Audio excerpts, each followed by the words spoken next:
Bonjour, aujourd'hui je vais vous parler du grand nettoyage annuel qu'on appelle souvent le grand nettoyage de printemps. Alors ce grand nettoyage se retrouve dans diverses cultures, la culture japonaise, chinoise, juive, germanique et au-delà. Dans la culture japonaise, on s'y prend très tôt puisqu'il s'agit de faire le grand ménage avant le nouvel an.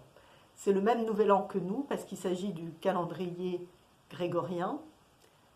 Donc avant le 1er janvier, on s'active pour nous tout nettoyer dans la maison, pour aérer les tatamis, pour changer même le papier des cloisons en papier. Il s'agit d'un grand rituel de purification et une façon aussi de bien démarrer l'année avec de bonnes résolutions. D'autres fêtes de Nouvel An sont aussi très connues, ce sont les fêtes du Nouvel An chinois. Là, le calendrier est différent, le Nouvel An se situe entre le mois de janvier et le mois de février, c'est-à-dire avant le début du printemps officiel. Et il est très important pour les Chinois de procéder à un grand ménage avant les fêtes du Nouvel An. Et on range absolument, on trie, on lave absolument tout dans la maison et même dans la cour de la maison. Il s'agit de se débarrasser de tout ce qui est usé ou abîmé et de repartir d'un bon pied. Ce qui est intéressant, c'est de voir que en chinois, quand on dit balayer la poussière ou qu'on dise balayer l'ancien, cela se prononce exactement de la même façon. Donc, la poussière et l'ancien, la saleté et l'ancien se rejoignent dans la pensée chinoise et on se débarrasse de l'un comme on se débarrasse de l'autre.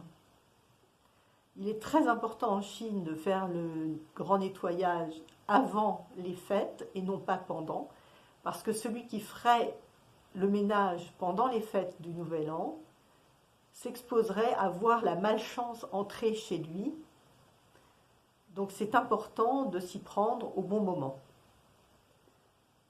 Une autre culture où le nettoyage de printemps est très important, c'est la culture juive. Je pense aux fêtes de Pessah, qui sont les fêtes de la Pâque juive, et qui commémorent la sortie du peuple hébreu d'Égypte où il était maintenu en captivité.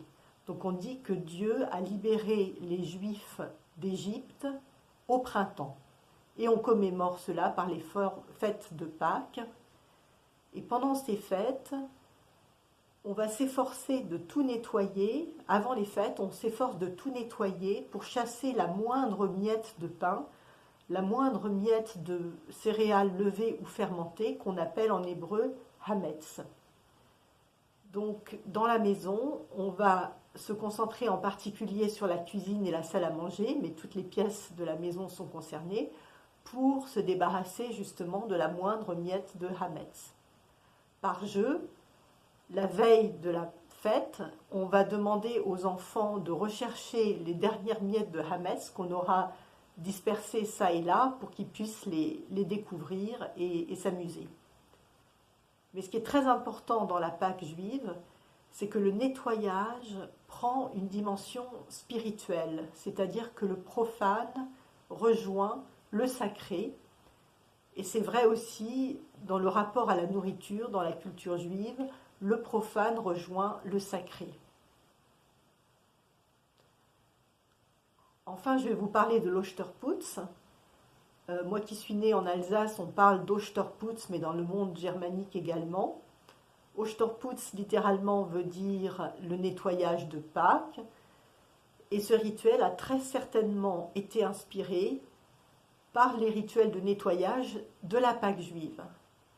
Il s'agit de tout nettoyer dans la maison, de lessiver les portes, les murs si c'est possible, de passer un coup d'éponge dans tous les placards, de tout vider pour faire de la place aux énergies nouvelles de l'année. Là encore, le profane rejoint le sacré, c'est-à-dire que ce nettoyage qu'on fait autour de soi, c'est aussi un nettoyage que l'on fait en soi.